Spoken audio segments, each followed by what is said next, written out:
Good afternoon, everybody. I think we can get started. Thank you all for coming. My name is Nir Isakovich. I'm the director of the Applied Ethics Center here. I'm the philosophy professor. And I am very happy to invite you to this conversation about my friend and colleague's new book, Splitsville USA, Democratic Argument for Breaking Up the United States. So what we will be doing is a panel event where we'll have Professor Zurn, the star of our show, present the argument of the book briefly. And then we will have our panelists each comment on it for about 15 minutes or so. Chris will respond to the comments for another about 15 minutes or so. Am I responding sequentially or all combo? After all the comments are made. And then we'll open it up for discussion. So I will say a few words about our panelists. Professor Lawrence Lessig, who will go first, is the Royal Foreman Professor of Law and Leadership at the Harvard Law School. He's taught at Stanford and the University of Chicago, clerked for Judge Posner from the 7th Circuit Court of Appeals and for Justice Scalia in the Supreme Court. And his most recent books are They Don't Represent Us, Reclaiming Our Democracy, and Fidelity and Constraint, How the Supreme Court has Read the American Constitution. I'm doing abbreviated bios because I want as much time for the panel and as little time as possible for my own monotone voice, charming as it can occasionally be. Professor Fried from the philosophy department at Boston College, professor of philosophy at Boston College, has taught at the University of Chicago, at BU, at Cal State LA, and at Suffolk. He's a very prominent Heidegger scholar, a political philosopher with an interest in how we respond to challenges to liberal democracy, also interested in questions in just war theory. Greg's recent books include Towards a Polemical Ethic, Between Heidegger and Plato, and Confronting Heidegger, a critical dialogue on politics and philosophy. And finally, we have Alec Stubbs. Alec is the postdoctoral fellow at the Applied Ethics Center and at the Institute for Ethics and Emerging Technology. The Applied Ethics Center and the Institute for Ethics and Emerging Technology have a long-term project together on the ethics of emerging technologies. And Alec is focused on AI and other technologies and their impact on the future of work. Alec works on the meaning of work and play in our lives, on technology and the future of work and the shape of work, on interpretations of economic democracy. And some of Alec's recent articles have to do with economic democracy for a post-work future, digital participatory democracy, techno-capitalism, and the intangible economy. So that's our panel. Professor Zurn, of course, who is familiar to many of you, is a prominent political philosopher, an expert on critical theory, and has written this remarkable book, this remarkable and controversial book on breaking up the United States. So this is one of them, the books where the title does not leave much room for questions. So without further ado, because this was enough ado, Professor Lessig, please. No, Chris first. Sorry.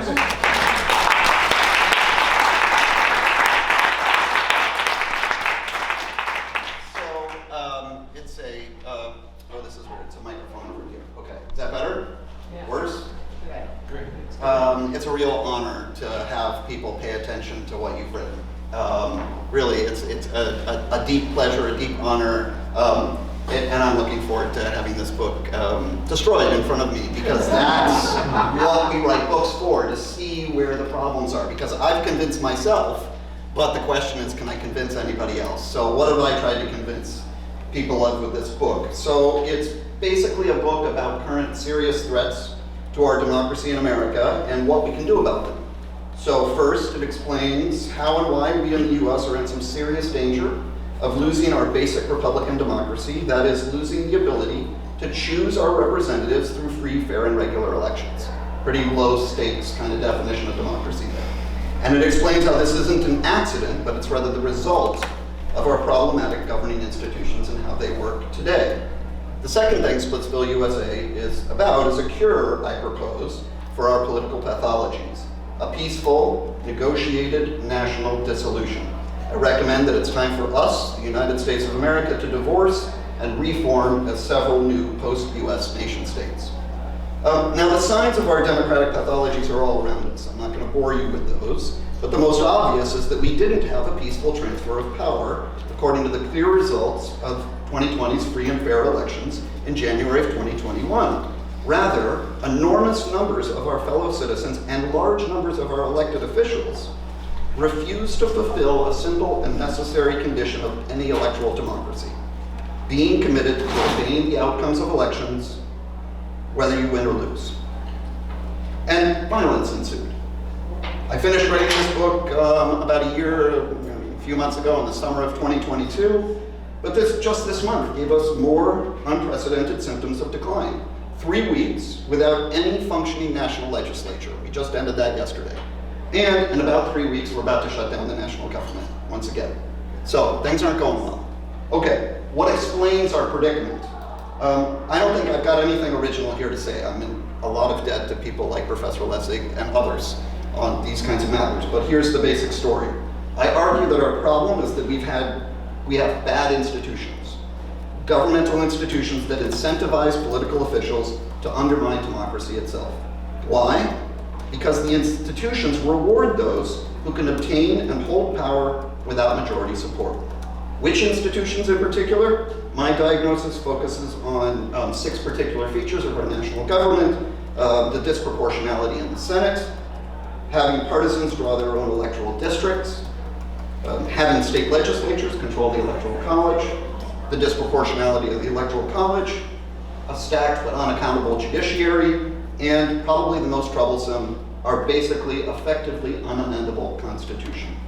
Because of how these institutions have interacted with some other recent social changes, we're stuck in a downward ratchet.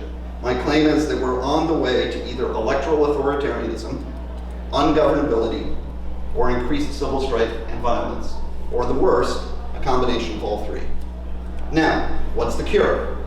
In order to save Republican democracy going forward, I suggest we should break up our current nation state into several new nation states, probably into around 5. Not only would these new nations be more democratic, but I argue that it's the only plausible way to reboot our constitutional institutions so that Republican democracy can endure for us into the future. Why would these new nations be more democratic? Well, because the smaller nations would be more representative, because several new nations would give you meaningful and impactful opportunities for flip voting on the part of citizens between those nations, and most importantly, because creating new nations would require constitutional reboots, where we could design better institutions of representative democracy in light of the 234 years of empirical experience we and many dozens of other representative nation states have had since 1789, into the finer points of how representative institutions either fail or don't fail. And why do I think Splitsville is politically plausible? Why do I think it's actually possible? In the briefest terms, because it doesn't rely on a national consensus on exactly what our ills are and exactly how to fix them. Rather, my proposal for negotiated dissolution relies on basic negative political emotions: the dislike of other fellow citizens and the desire to get away from them. America today is filled with political energies tending towards divorce, but there are few, if any, energies tending towards consensus, unanimity, and the desire to work together. To support these claims, I also dive into other theorists' prescriptions for our democratic ills, and despite how much my diagnosis agrees with these other doctors of democracy, I find that their prescribed remedies would be either ineffective or politically impossible. The ones I like the best are unfortunately politically impossible. The ones that would actually work, you can't get done. Okay, by contrast, Splitsville is, I think, both effective and politically feasible. I hope this proposal is taken as a conversation opener, an idea that all of us American citizens should think about together as we seek more perfect unions. I'm tempted to give a little book spiel. Why should you read this book? If you care about electing our leaders democratically and about being able to vote them out of office, this book is for you. If you worry about the state of Republican democracy in America today and whether we can peacefully and productively face the new crises that will surely continue to confront us, this book is for you. If you've ever thought that surely we should be able to improve our political institutions, but have been astonished at how hard it is to change the Constitution of the United States, this book is for you. If you've ever wondered what new national maps might emerge, I've got some for you. The kinds of issues we'd have to think about in order to get to a national dissolution, this book is for you. And I submit that even if you find the very idea of national dissolution disgusting and extremely distasteful, I hope this book is also for you.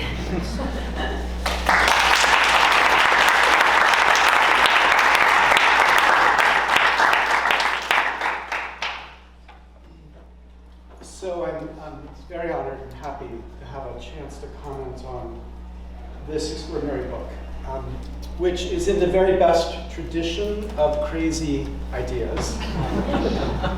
Like Thomas Paine's Common Sense, it's willing to say what many would think, but that no one would say out loud. Except here in the corner of Boston, we've heard it said out loud, and so far, peacefully, we have responded. Now, I want to consider in the book one narrow slice of the argument, because most of the rest of it, I completely agree with. In particular, I completely agree with the diagnosis of political ill. I think he understates it a bit, however dramatic he states it. And I am completely convinced that there's no way right now to walk it back without some pretty fundamental changes. And whether the changes are Splitsville or not, I do think there is an opportunity that this argument tees up for working through what exactly we could do. But the part I want to focus on is the part about conventions, what's referred to as constitutional conventions. I'm just in the middle of eye surgery, so I can't quite see exactly what I'd like to see, so I won't see you, but I hope I can see my screen. As the book argues, I'm still unconvinced that a constitutional convention, whether regular or otherwise, is actually politically available. I agree with that. I want to agree that it is in fact not politically available to imagine a constitutional convention in the current moment with the current views about what such a thing could be. But I do believe we cannot give up the idea of a process that tries to bring a proper representation of us into the divorce negotiations. It's not possible to imagine politicians alone negotiating and getting buy-in for this divorce. And so I want to suggest a version of the convention's argument that might recruit us into that conversation and make the idea even more salient. Okay, so the first point I want to make is that we need to be precise when we're talking or thinking about the idea of a convention.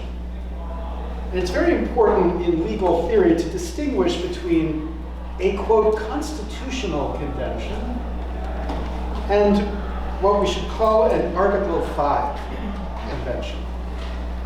So a constitutional convention exercises what we should think of as constituent power, the power of all of us to express and embody our views in the form of a constitution or a government. It's what the Declaration refers to when it talks about the unalienable, it didn't say unalienable, not inalienable, right to alter or abolish a government. An unalienable right meaning no matter what the text of any constitution says, we still retain this unalienable right to alter or abolish the government. And that process, of course, begs a question: how many of us? In the Hobbesian tradition would have said a majority of us. Majority of us always retain the power to alter or abolish our Constitution. And that's what we should understand the birth of our nation as. Because when the critics observed that the Constitution of 1787 violated the then existing Constitution, the Articles of Confederation, this right, the right to alter or abolish our Constitution, was a vote. And it was that right that the defenders of the Constitution said gave them the right to evade the very clear requirements of the Articles of Confederation for altering or abolishing it. Their response was, we're not altering or abolishing. We're not altering it, we're abolishing it. And we have an unalienable right to do that, and we will do it in the form that we have described. By contrast, an Article 5 convention is not exercising the constituent power of we the people. An Article 5 convention is within the terms of the Constitution. Article 5 says we can have a convention for proposing amendments. That convention has no power to change anything. You might say, well, what about 1787? Let me test the audio here, and I need the audio. Let's see if this works. My friend Robert Reich, who's an opponent, a deep and passionate opponent of an Article 5 convention, has this to say about one consequence of such a convention. Only I can see this. That's right. No, it was fine. I just need more sound. I think I It's can coming fix across the this. speakers. I can fix that.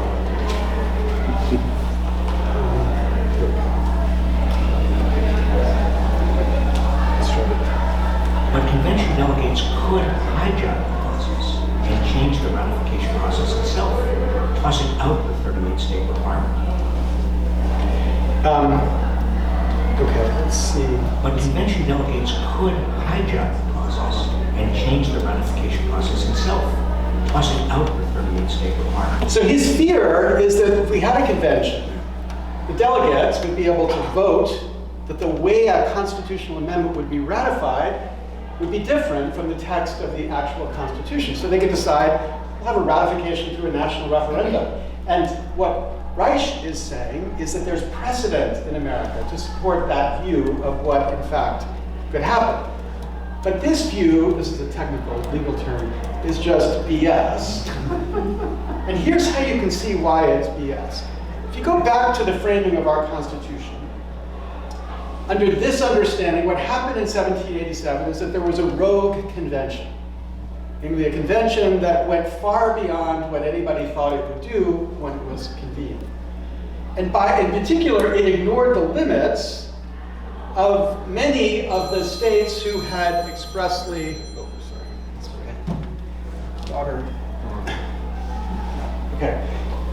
It ignored the limits of many of the states who had convened, who called for the convention. Their limits were that it would convene and address very narrow issues. But instead, they drafted a whole new constitution. And that new constitution included a recommendation to Congress. They sent it back to Congress, the body that had convened them, and they said, here's a good idea. Send this out to the states, and if 9 states agree with this, actually 9 states' conventions agree with this, then consider it adopted. And Congress agreed to that idea, and Congress sent it out, and it was indeed ratified. So the precedent that people like Robert Reich look to is Congress ignoring the express rules for how to ratify an amendment. And what Reich is fearful of is that such express rules would be ignored if indeed we had a convention again. Okay, but just think about that for a second. Imagine we convened a convention. Say it was for the purpose of considering a balanced budget amendment. And instead it ignored those limits. It said, man, we're gonna think about Citizens United and the Second Amendment. We're gonna propose an abolishment of the Second Amendment, and we're going to repeal Citizens United. And it said, well, we realized we could never get that through if we just sent it out to the states and said 3/4 of the states have to ratify it. So our great idea is we'll just have a national referendum. And if 50% plus 1 agree with this idea, it's now part of our Constitution. So they send it back to Congress, and Congress looks at this and says, oh, it's a pretty good idea.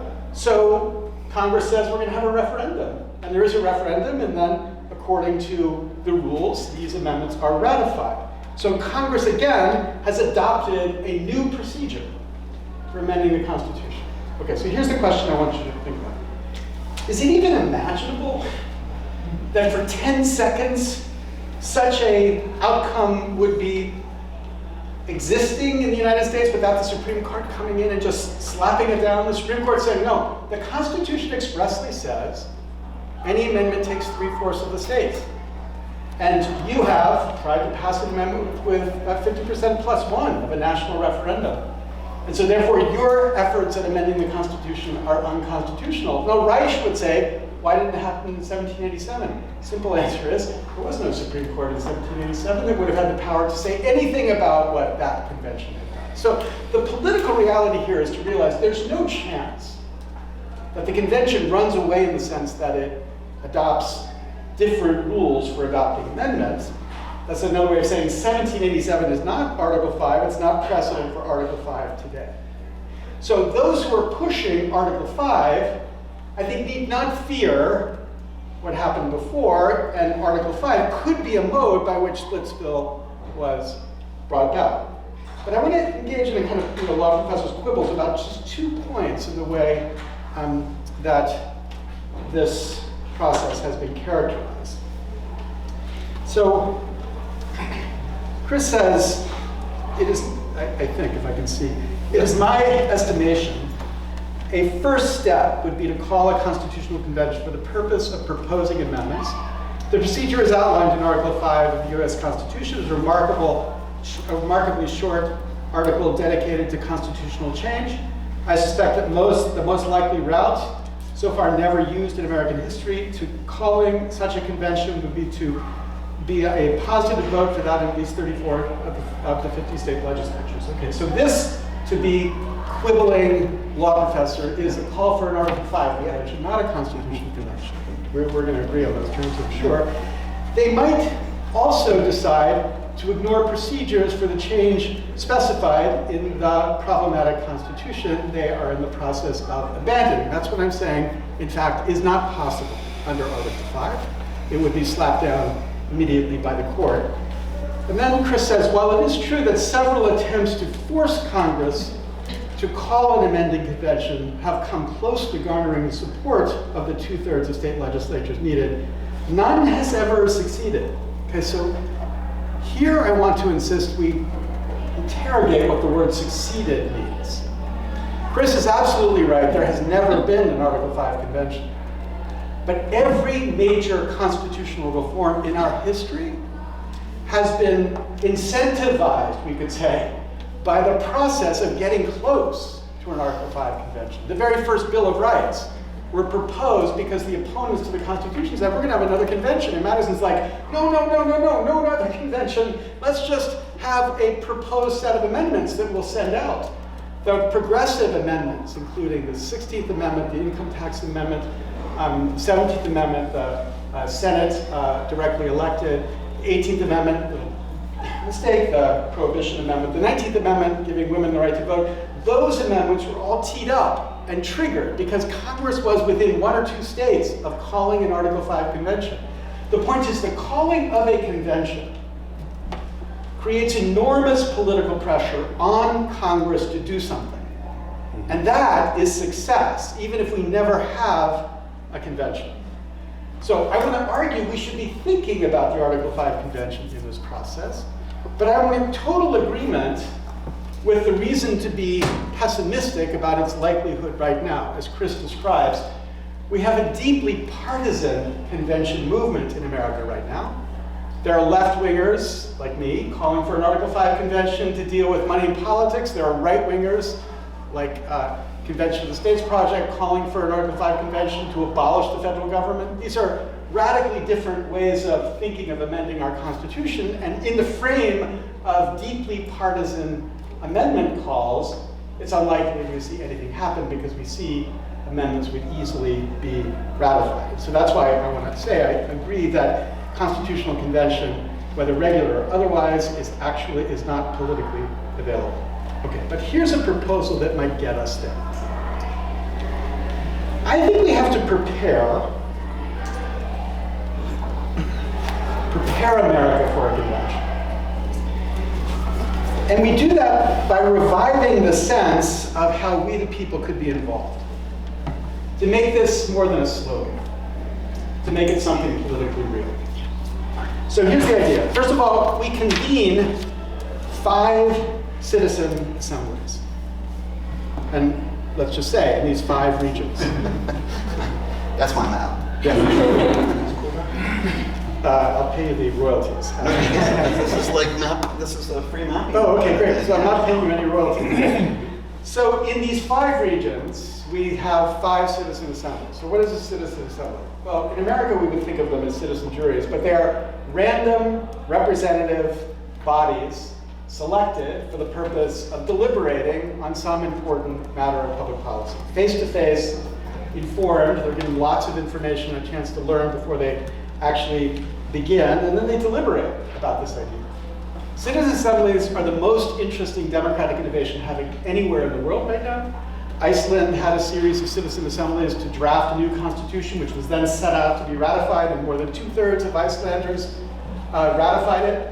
And then the parliament said, yeah, no, we're not going to do anything about that. But the point is, it worked to drafting a really beautiful little constitution. Ireland has had a whole series of these citizen assemblies addressing issues that the parliament could never have addressed. For example, the Citizen Assembly addressed the question of same-sex marriage and the question of abortion rights. The Citizen Assembly recommended same-sex marriage, recommended deregulating abortion access. Overwhelmingly, in both cases, then it sent it out for a referendum, and the public was even more supportive of those changes. So this was a process that allowed the parliament to evade the high costs of addressing those issues, but actually get something effectively done. I think the coolest example was, I saw in this place, this is a picture, not a painting. This is Mongolia.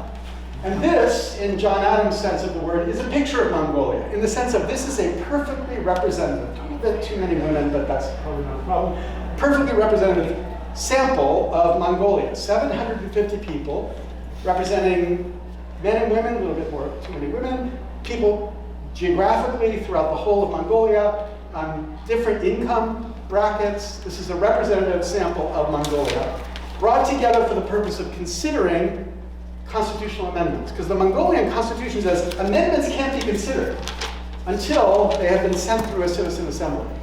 And this citizen assembly, or deliberative poll, then considered these in large groups and small groups, and in the end, they gave their views that affected fundamentally what Mongolia could be. Okay, so that's what a citizen assembly should be. Then think about them in 5 of these regions in the country, and ask them to deliberate about a national divorce, to talk through it. And if they support it, then it supports the movement for it. In a sense of supporting the idea of a citizen assembly. And then the question is, could we make sure that the convention that would bring this about could be democratically constrained? This is the last point I want to make, but I think it's a pretty critical point. So here are the 2 steps that would be necessary to make it so that this process produces an Article 5 convention that could actually be democratically constrained to do what these citizen assemblies have recognized. So the first thing to recognize before we talk about Splitsville is we are very close to an Article 5 convention right now. If you look at the people who are counting this, the most prominent proposal is around balanced budget. 27 states have called for a balanced budget amendment, but there are 4 plenary calls. So if you add those together, that's 31, which means we are 3 states away from an Article 5 convention around balanced budget. And there is $1 billion in the bank for the conservative balanced budget movement, driving to get more states to call for a balanced budget amendment. There is going to be an Article 5 convention about balanced budget. And now the question is, what do we do in response to that? Is there some way to interfere with that movement to get us a better Article 5 convention, one that could actually consider things more than just a balanced budget amendment? Most people, especially on the left, react like this to that because they think there's no way to control, no legal check. They think the convention could run away, not just in the sense that Reich was talking about, but just doing whatever it wants. But I want to report that I fixed this problem. No, really. By losing a Supreme Court case, I fixed this problem. I took to the Supreme Court a case that asked the question whether electors could be constrained by state law to vote one way or the other. Presidential electors. It represented a bunch of electors who tried to shift the election in 2016 to the House of Representatives by getting a bunch of electors to vote for somebody other than Donald Trump, and therefore it would go to the House of Representatives. Most historians, most constitutionalists would have said, like I did, obviously not. The state can't control what an elector does. That's what it means to be an elector. You get to choose. The state can't tell electors in the state of Massachusetts they must vote Democratic. You can't tell a presidential elector you can't vote Democratic. That was obvious to me. It wasn't obvious to the Supreme Court, because 9-0, the court disagreed with me. Said, yes, the state legislature can control how an elector votes. Okay, but the silver lining in this decision is that because of this, this means that you could control how delegates to an Article 5 convention vote. If presidential electors are controllable, something in the Constitution, delegates to a convention are controllable. So imagine we set up in Massachusetts a law that convenes a citizen assembly about amendments to the Constitution, or citizen jury as we would talk about it, random, representative, large, mandatory. The jury reviews amendment proposals, in particular divorce proposals, deliberates on whether to approve them, and then the law says any delegate to an Article 5 convention cannot support any proposal unless 60% of the citizen assembly supports it. So we have constrained the convention to democratically responsive input from a citizen assembly, which is representative and speaks in some sense for us better than any representative body can. Control a convention, legally control a convention by citizens. Okay. But that's just one state. Here's the final idea to see how we can make this everywhere. If it takes 38 states to ratify any proposal, including divorce, then 13 states can stop any proposal. So imagine 13 states get together and they all say in advance, we, the Commonwealth or State of X, preemptively reject any amendment proposed by the votes of delegates who are not democratically accountable. So if you're a state that is part of the convention, and you don't make sure your delegates are democratically accountable, either because they're part of a citizen assembly, or they've been, citizen assembly has occurred, or through referenda or whatever, then what that convention does is dead on arrival. It's already been rejected because these 13 states have preemptively said it's finished. So democratically accountable here doesn't necessarily mean citizen assembly, but something like that. But we're leveraging the power of the minority to veto the majority unless the majority is democratically constrained in its convention process. So we've created a mechanism to force democratic constraint on the whole of the convention process. A democratic constraint that if we the people through these conventions, these citizen assemblies said, yes, divorce, hurrah, then that would in fact be what the law would require, but we can assure that it would only happen if we the people, this is bingo too, we the people actually supported it nationally. So it's a safe, democratically safe convention using citizen assemblies to constrain the process and getting us a democratically ratified divorce, or at least we don't divorce an amendable constitution, because it's a constitution that allows democracy to be permanent. Okay, that's the proposal. Thanks very much.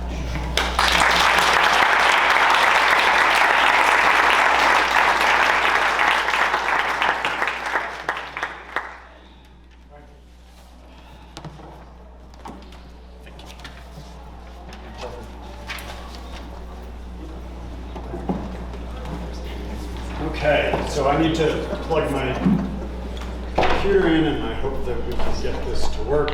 Thank you so much. Okay.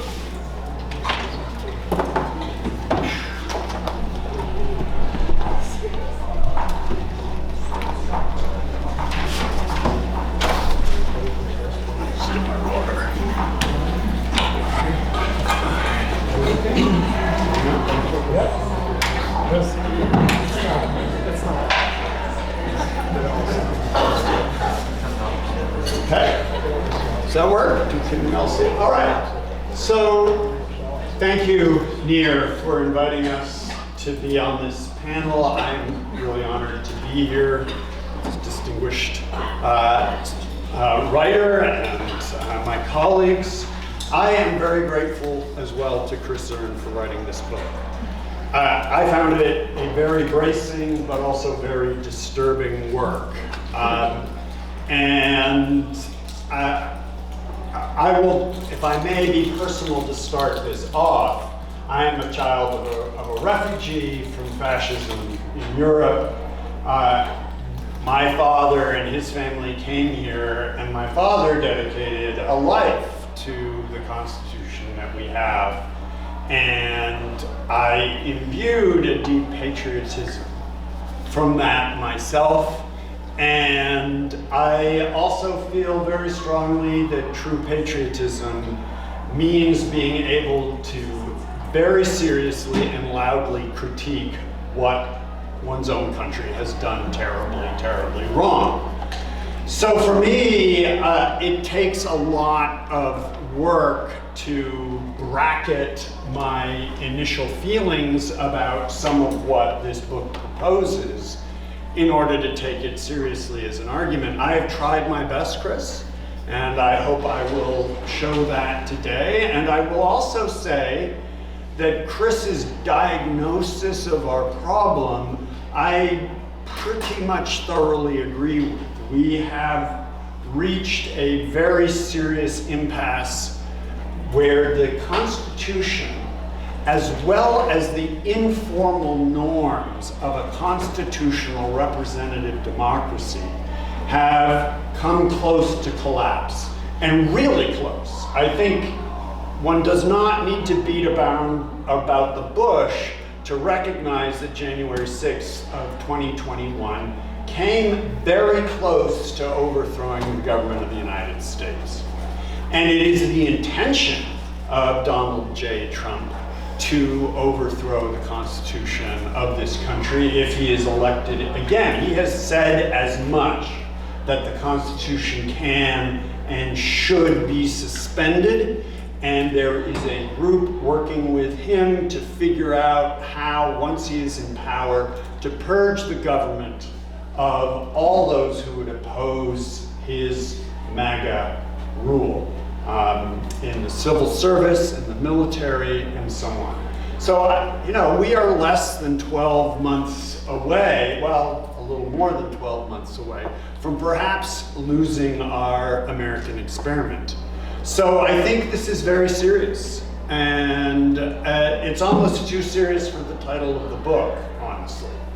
So I also think that it is crucial to do what Chris has asked us to do, which is to think seriously about our predicament and to take it seriously and think about what can be done.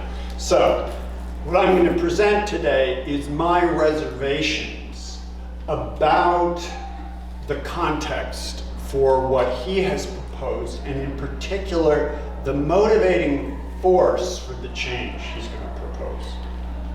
So I'm going to start with the end of Chris's book. This is on page 207. And these are sentiments that I am in profound agreement with. We currently find ourselves in a situation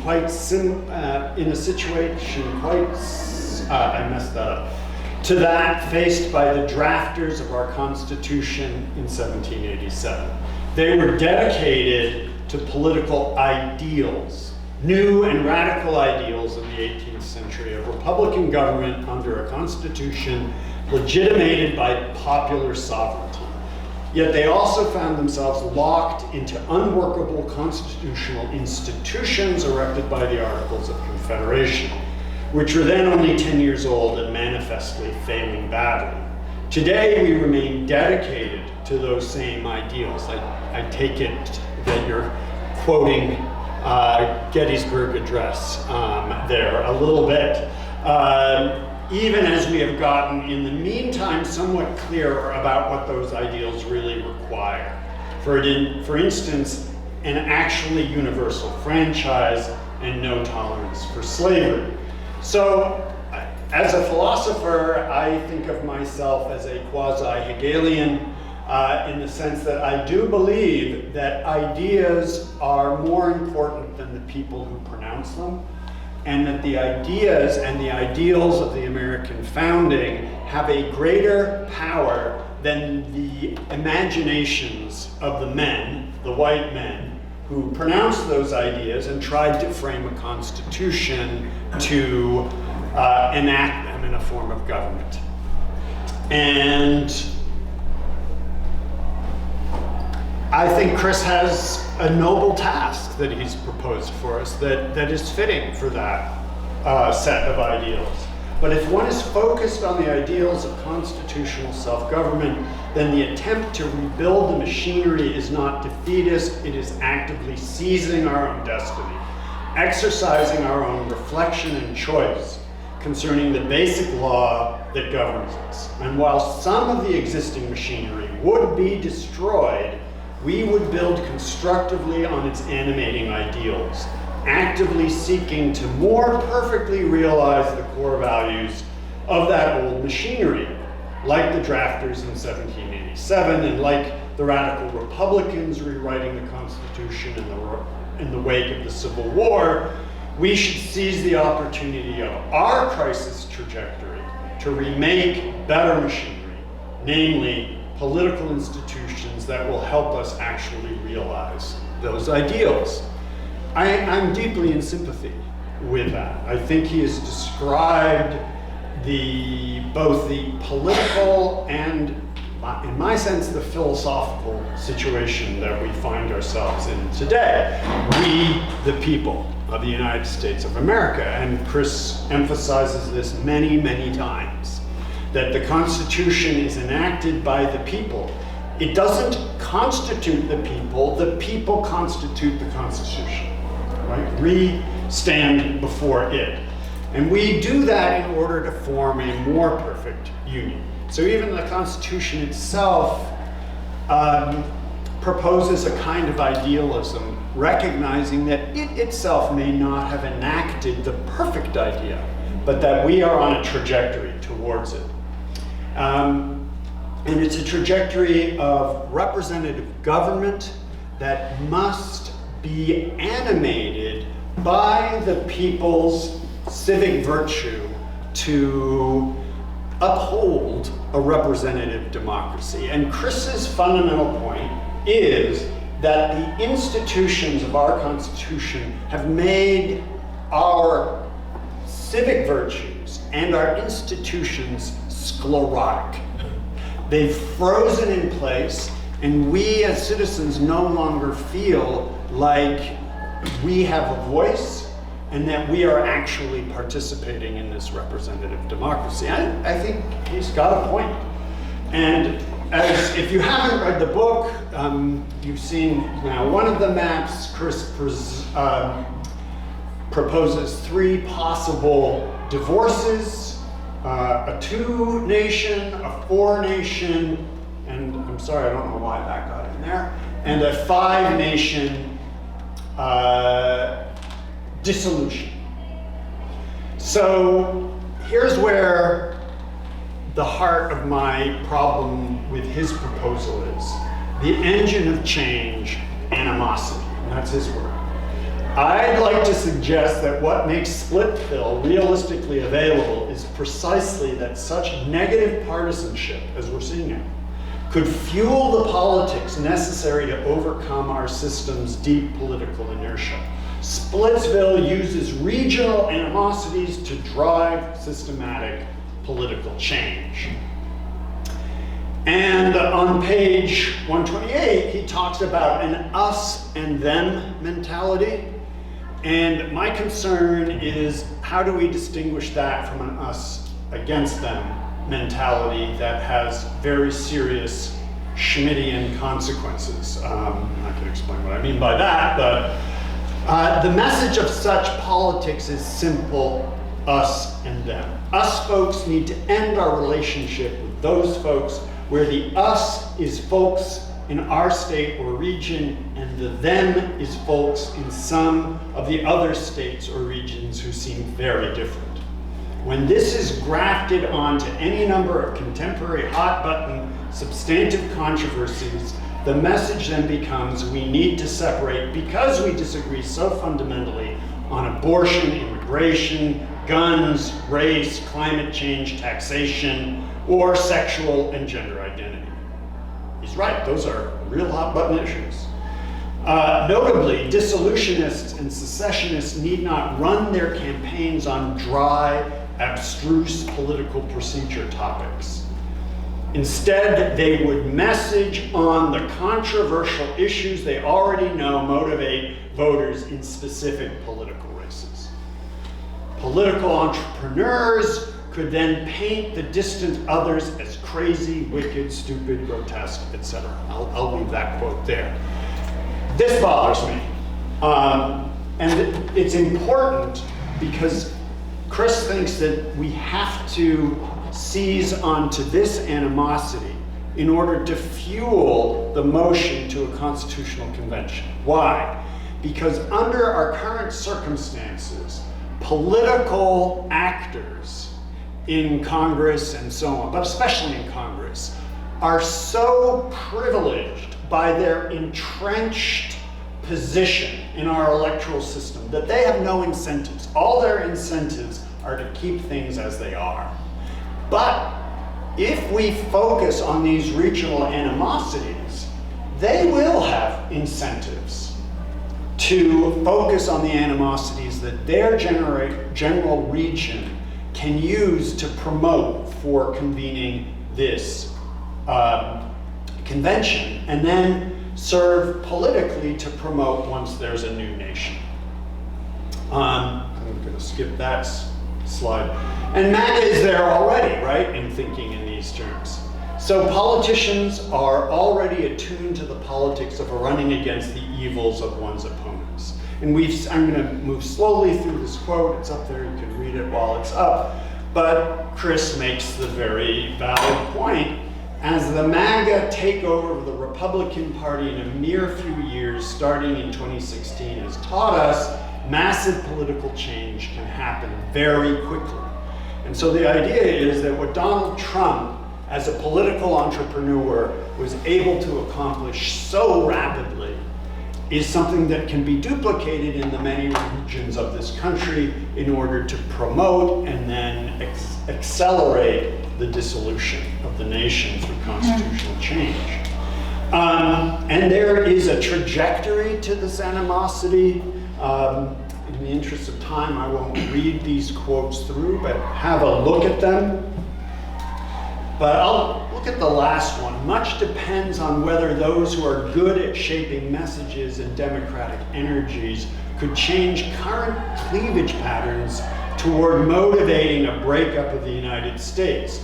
Arguably, the lead up to the Civil War shows that such a change from rural-urban cleavages to regionalized animosities sufficient to fuel secession. Well, that bothers me, that worries me. If we're trying to trade on that deep level of not us and them, but us versus them, where is that going to take us? To existential hatred? Even more importantly, doesn't my political recipe for achieving Splitsville involve stirring up regional animosities and hatreds to such a point that people come to perceive fellow citizens as mortal enemies? Now, he asked that as a question. I grant you. But I think we can easily answer yes, given what we saw on January 6th and at Charlottesville and so on. So my reservations. Our country has a long history of violence against indigenous peoples and to impose and enlarge slavery. It's kind of baked into us, that history of violence. in particular after the Civil War. My slides got mixed up. This is now. We have 300 million guns and a culture of violence. But after the Civil War, in the 1860s through the 70s, the Black Codes, KKK terrorism,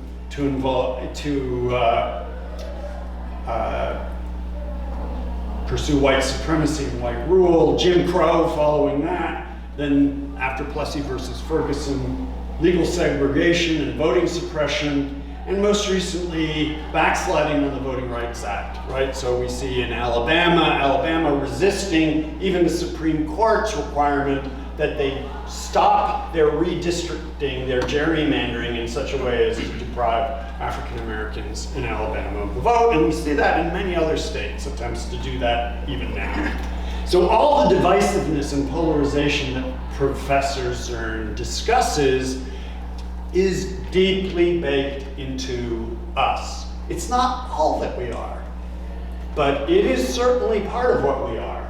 It's a demon sitting on our shoulder, always willing to speak very loudly into our ears. A clear willingness and a desire on the part of political extremists, especially on the far right, to use violence as an accelerant to change.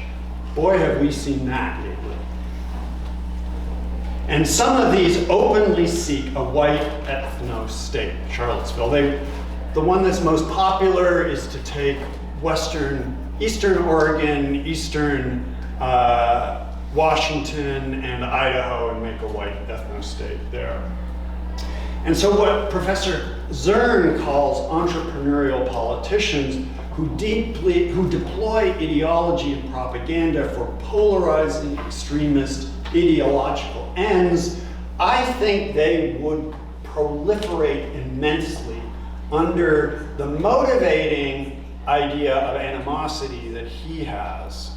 That goes very profoundly, in my view, against the very high ideals that he mentions at the very end of the book. I don't think you can get people acting on ideals out of that kind of political motivation.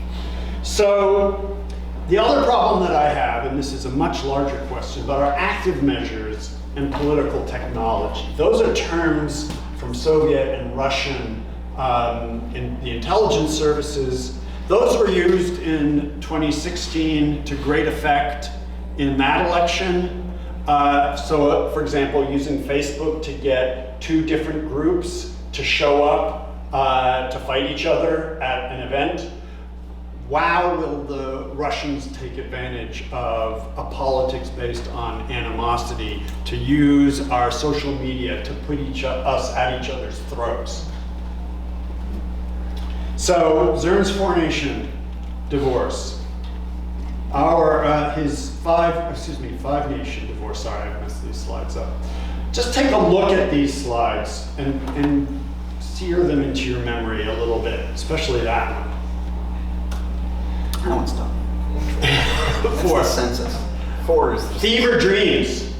Fever dreams. This is an expression he uses. If you are on the left side of the political spectrum, your nightmare might be a new undemocratic and racist dystopia on the way to reintroducing slavery or Jim Crow laws. I don't have to imagine reintroduction of slavery to imagine a continuation of a lot of what is already going on with the carceral state that we have.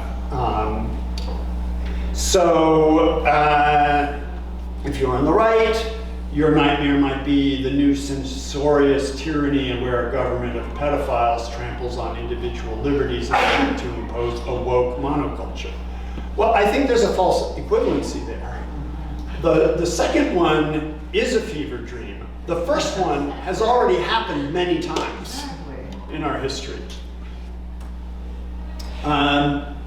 So he says that at the end of this quote, I have to concede that something along these lines is at least a possibility of what I've just described here as the march towards, at least among some people, this is page 191, a movements for white ethno-states as part of the dividing up of our country. Yikes. So I don't think that's worth risking, I guess is the bottom line.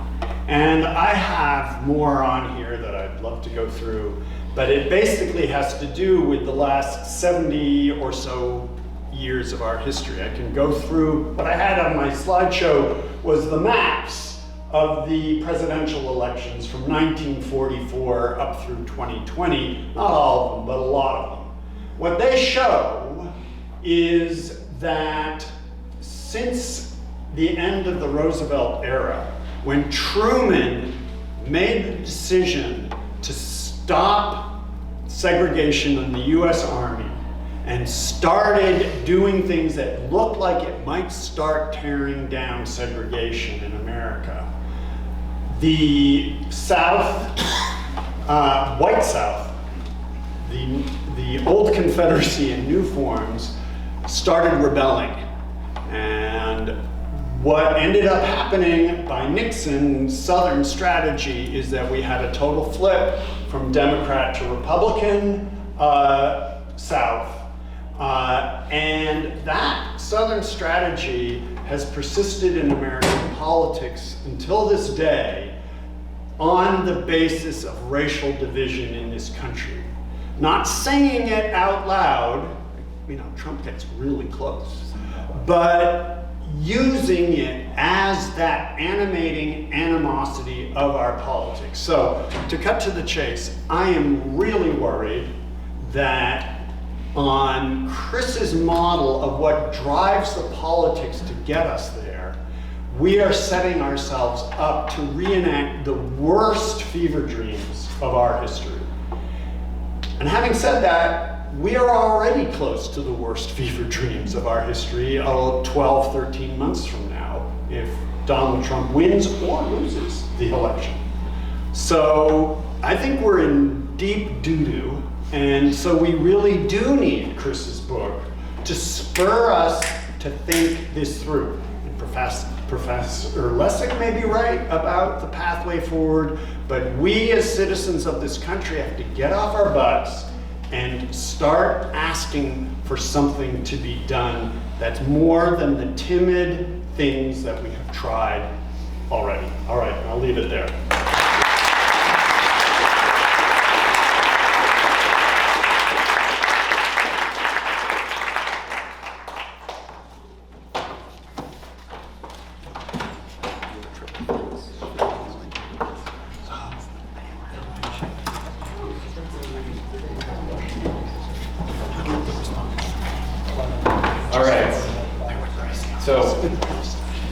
Thanks, Greg and Larry and Chris. It's very fitting that Greg went before me because the Marxist is following the Hegelian. So there's something. Oh, can I have my water then? You absolutely can. It's actually vodka.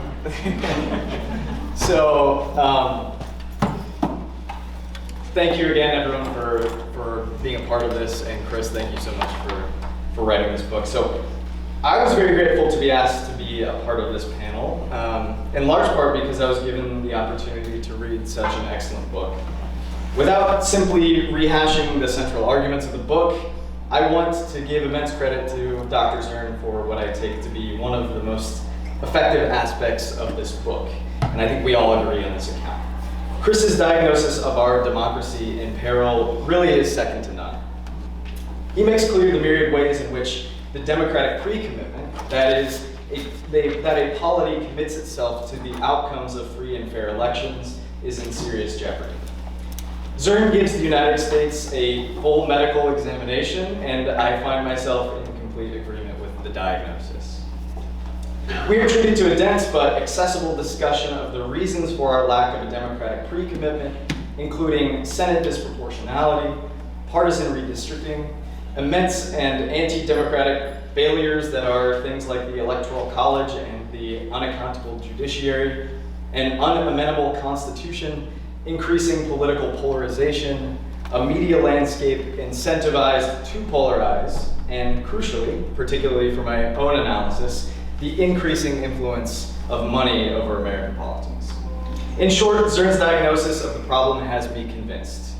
Now, how do we solve it? We break up the United States, of course.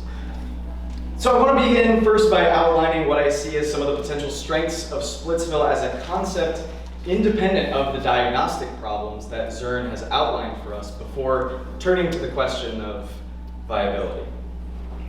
One of the major points of agreement that I actually share with Zurn about his plan for Splitsville is that there is something to the principle of subsidiarity and localism that clearly allows for greater democratic representation.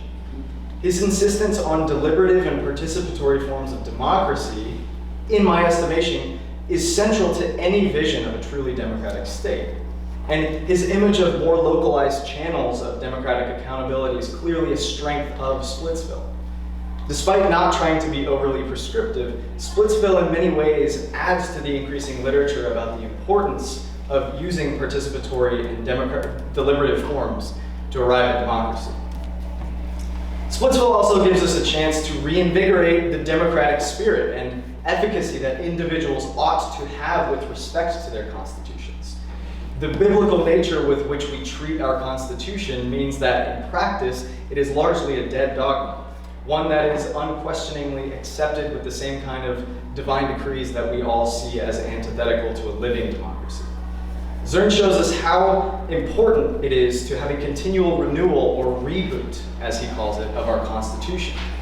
One could imagine some Splitsville nations grasping this opportunity to build a continual renewal process into the constitutions of their new nations, thereby overcoming many of the structural failures of our existing constitution.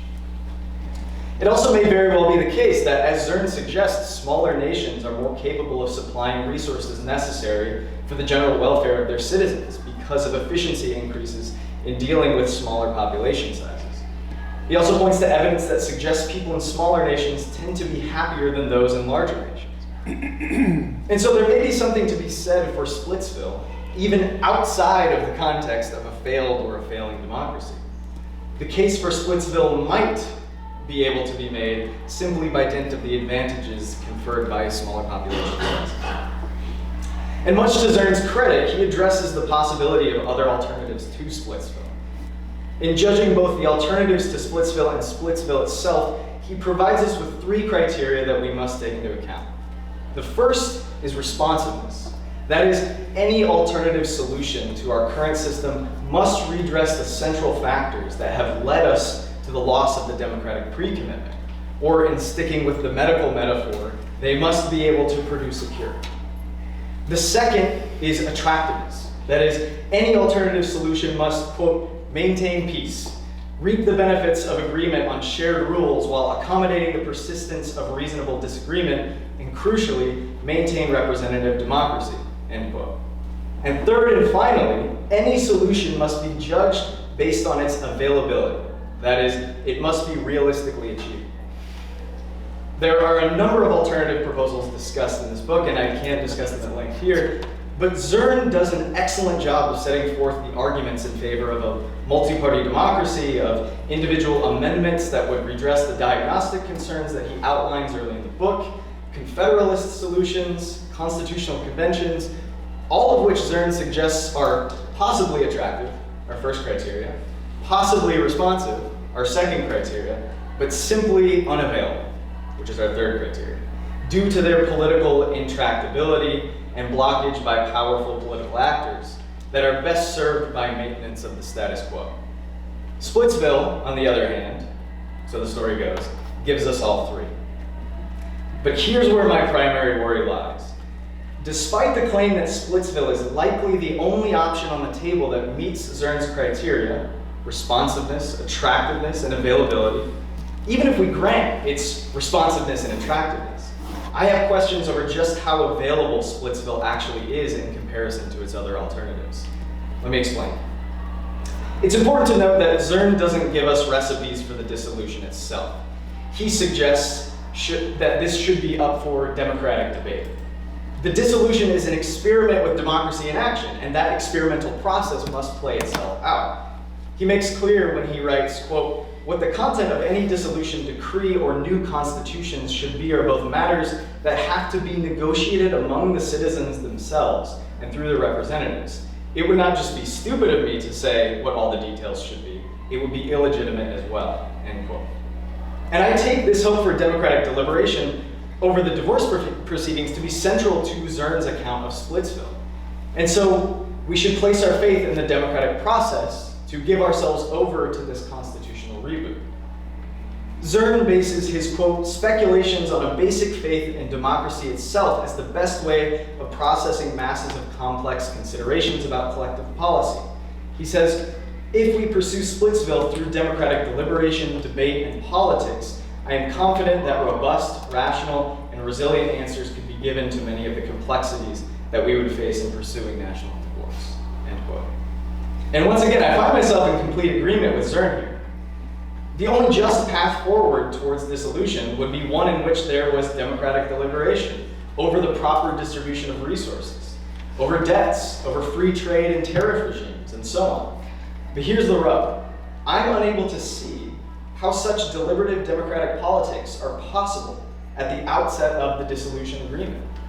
The, quote, robust, rational, and resilient answers to the complexities of the national divorce certainly cannot be arrived at through democratic deliberation if the central problem is a failure of democracy and a lack of a democratic pre-commitment.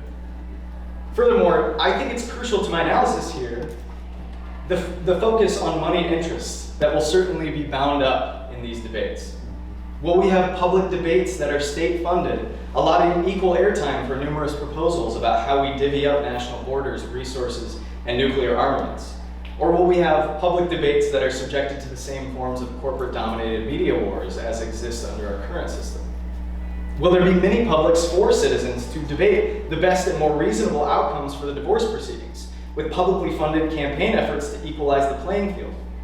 Or will corporate interests back candidates that are most likely to be economically friendly to them in their post-divorce Splitsville America? But the success of Splitsville, as Zurn tells us, is dependent on the fact that Splitsville is most likely to be achieved through the state legislature option of Article 5 of the Constitution. That is, 2/3 of state legislatures agreeing to convene an Article 5 convention. State legislatures, Zurn notes, will be less likely to benefit from the status quo, since they will likely gain more power and influence in a post-Splitsville America. But even if those incentives exist for state legislators, it's unclear to me that we can arrive at Splitsville via a genuinely democratic process. How do the radically gerrymandered district lines that allow state legislators to rise to power reflect the representative democratic process? If those gerrymandered districts were themselves a symptom of a failed democracy, how are we to use them as part of the cure? Even more, what incentives, after all, will the myriad moneyed interests have in essentially building within the divorce decree solutions to the problems that were identified in the diagnosis of our nation's failing democracy? And it's not as though our state legislatures are not as ideologically captured by corporate influence as our federal government. And even if we were to imagine a directly democratic pathway to national divorce, which I'm skeptical about the likelihood of, it's likely to be co-opted by the same interests that have driven the United States into its current condition. Consider, for example, the ways in which supposedly directly democratic measures at the state level in recent years have been subjected to powerful corporate influence. California's Proposition 22, the ballot measure to classify gig economy workers as independent contractors, thereby overriding the state law requiring big firms to treat workers as employees, had only 39% support 6 weeks prior to Election Day in 2020. After Uber, Lyft, and other gig companies poured $200 million into the campaign, a record amount of money spent on a single ballot measure, the measure passed with 58% of the vote. And last March, a California court upheld the constitutionality of the law. Those pro-labor advocates opposing the ballot measures were ultimately outspent 13-1. Oregon Measure 97, which in 2016 aimed to raise taxes on C corporations, was eventually defeated after initially having broad public support of about 60% of the populace favoring the measure 2 months prior to the election. However, after being outspent 2-1, support flipped, with 60% opposing the measure. The American Legislative Executive Council, or ALEC, the corporate lobbying group with which I'm unfortunate enough to share a name, supplies model bills to state legislatures. with nearly 2,900 model bills introduced between 2010 and 2018 in all 50 states, as well as the United States Congress, with 600 of those bills becoming law. Alec's influence over the legislative process highlights the ways in which state capture by corporate power is deeply embedded at both the federal and state levels. One might then worry that since the pathway to a successful divorce decree in Splitsville requires the state legislature approach to an Article 5 convention, even this pathway cannot escape the oligarchic conditions in which we find ourselves. A recent study of the Academy of Management journal by Sutton et al. Finds, unsurprisingly, increased political contributions among environmentally extractive firms in jurisdictions where they are resource dependent. Although this example should seem obvious, it's meant to highlight the ways in which we should expect strong corporate influence over divorce proceedings, insofar as part of the conversation involves resource distribution. And all of this is before we even touch the power of finance capital, which spent almost $3 billion throughout the 2020 election cycle. Wall Street, which effectively determines future investment opportunities in the United States, can be sure to be central players in any divorce proceedings. A final and longer example that I hope will shed some light on the availability question of the democratic pathway to Splitsville. One of the primary indicators for the availability of Splitsville is that secessionary thinking is gaining influence among the American public. Zurn points to survey data suggesting that about 37% of all Americans favor their state seceding from the United States. The idea is that this pre-existing animosity can be used for benevolent political purposes, fostering even greater support through a dissolution movement. But at the same time, Americans overwhelmingly favor large-scale policy changes that lie at the heart of the death of the American democracy. In a recent 2023 Pew poll, it found that 61% of Americans feel that corporations do not pay their fair share. 60% say the same thing about wealthy Americans not paying their fair share. 69% of Americans believe that economic inequality helps the economic elite and hurts the poor and middle class. Among 70% of Americans believe that the American economy is unfair and generally favors powerful special interest groups. A 2018 survey from the Center for Public Integrity finds that 3/4 of survey respondents, including 66% of Republicans and 85% of Democrats, back a constitutional amendment outlawing Citizens United. The failed 2021 For the People Act, which aimed to reduce the influence of money in politics and partisan gerrymandering, had 83% of public support at the time of its introduction into Congress. This legislation failed to pass. Of course, I take it that Zurn's argument is that despite overwhelming support for large-scale reform, such changes are simply unavailable to us given the oligarchic and anti-democratic conditions in which we find ourselves. However, just in the same way that public support means almost nothing with respect to actual political and economic reform in this nation, so too do I worry that support for democratic, fair, and a just divorce negotiation will mean almost nothing in the face of political power and influence of those exact same special interest groups that prevent large-scale system change. If Splitsville relies on democratic deliberation over the divorce decree and the establishment of new constitutions, the same political and economic actors that benefit from the maintenance of the status quo will be incentivized to prevent any genuine democratic and participatory say in the new constitutional arrangements. If dissatisfaction with economic inequality, corporate campaign financing, gerrymandering, and other forms of oligarchic control is high among the American populace, then the prospect of dissolution and complete constitutional reboots will be seen as much of a threat, if not a greater threat, to corporate and political interests than some of the reform policies laid out within the book. So the primary worry that I have for Splitsville is that it assumes a can opener for a lot of my economists in the crowd. If the problem with the United States is democratic backsliding and a skepticism towards the democratic pre-commitment, then we cannot assume that those negotiating the divorce decree will resume their faith towards that democratic pre-commitment. One worry is that the results of Splitsville will themselves not be even able to be democratically legitimated from the perspective of the new demo. What structural factors can ensure the deliberative and participatory dissolution process? If our constitutional structures have rewarded anti-democratic actors and moved us towards oligarchy, then how can we wrestle that power away from those in positions of economic and political power to perform such a democratic response and to dissolve the United States? We could imagine a world in which this dissolution goes forward, but one in which it is simply unresponsive to the demo and the diagnostic concerns that Zurn outlines, and therefore one in which Splitsville does not live up to its own criteria of responsiveness and attractiveness. Now, I will say, it remains completely unclear to me what the pathway forward that is actually available is. But I do follow Zurn in believing that any pathway forward must be deliberatively democratic. Perhaps the mini-public citizen assembly model may well be an option. But here's the concern that I have, boiled down into the following set of simple questions.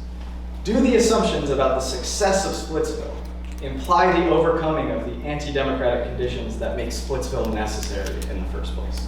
In other words, does it assume a can? So, thank you.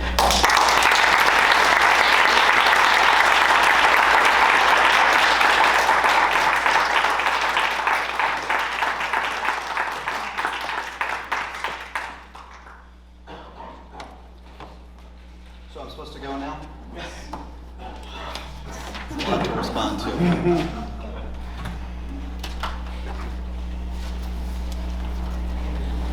Okay, I don't want to go on for a long time.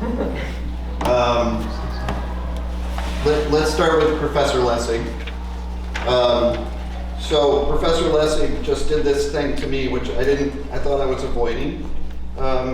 Theoretically, officially, I'm a deliberative Democrat. I believe in deliberative democracy. I believe in trying to get a convention through reason. I love mini publics of all kinds.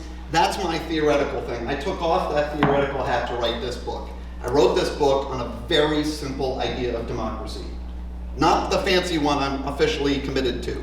Just the one where you can get the bums out of office through free, fair, and regular elections. That's it. That's the criteria. I just wanted to convince anyone who's into that. Yeah? And it's true that I would really like it. I would really greatly, greatly prefer if Professor Lessig was correct. I really hope he is. I hope I'm wrong, actually, because Splitsville is, let me be blunt, an ugly and second best solution to our shitty situation. It is a second best and ugly solution. I'd really rather have a constitutional convention where we could talk about the particular issues and correct some of those issues. So let me just try and cut to the chase very briefly. There's one thing about getting a constitutional convention going. There's another thing about ratifying the results of whatever happens out of that. The ratification requirements, if you do the calculation the way I do it, makes it possible for representatives representing 4.41% of the American population, 4.41% of the American population, to veto any constitutional amendment. Here's another way to put it.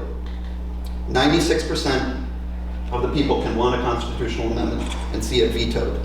That's the basic dynamic that makes it a good incentive for politicians to undermine democracy. When you have that kind of veto power, it's in your interest to convince your citizens to use ugly rhetoric, to do the polarization game, to undermine confidence in democratic institutions. Because what you want to do is get and obtain and hold on to power without majority support. And you do that in part by leveraging your veto power. So those kinds of numbers make it very strong incentives for anti-democratic actors to come along and undermine democracy. That's what I mean by the institutions incentivize politicians to undermine democracy itself. So I would love it if we could do mini publics in the 5 areas.